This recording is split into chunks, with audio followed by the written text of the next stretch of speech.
শহরের বিভিন্ন পূজা মণ্ডপে স্কুল কলেজ এ বাণী অর্চনা সহ নানান ধর্মীয় অনুষ্ঠানের আয়োজন করা হয়।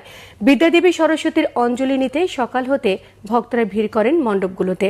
ঢাক, ঢোল, কাসর, শঙ্খ এবং উলুধ্বনিতে মুখরিত হয়ে ওঠে পূজা মণ্ডপগুলো।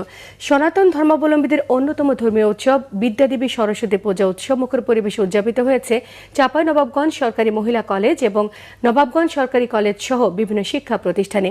শিক্ষার্থী এবং ভক্তরা পুষ্পাঞ্জলির মধ্য দিয়ে বিদ্যাদেবীর আশীর্বাদ কামনা করেন। দেশের বিভিন্ন জেলার আরও কিছু খবর নিয়ে এখন থাকছে একটি ডেস্ক রিপোর্ট। বগুড়া ৬ আসন থেকে দলের চেয়ারম্যান তারেক রহমানকে সর্বোচ্চ ভোটে নির্বাচিত করার প্রত্যাশা জানিয়েছেন বগুড়া জেলা বিএনপির সভাপতি রেজাউল করিম বাদশা। বগুড়া সদরের ৭ শিমুলিয়া দ্বিমুখী উচ্চ বিদ্যালয়ের বার্ষিক ক্রীড়া প্রতিযোগিতা অনুষ্ঠানে যোগ দিয়ে তিনি এ কথা বলেন।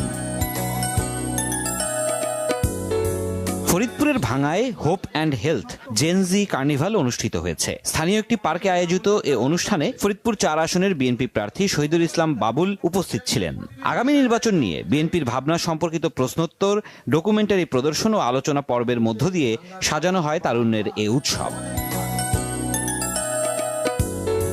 খাগড়াছড়িতে ইমাম, মুয়াজ্জিন ও ওলামা মাশায়েখদের সাথে মতবিনিময় করেছেন বিএনপি প্রার্থী ওয়াদুদ ভূঁইয়া।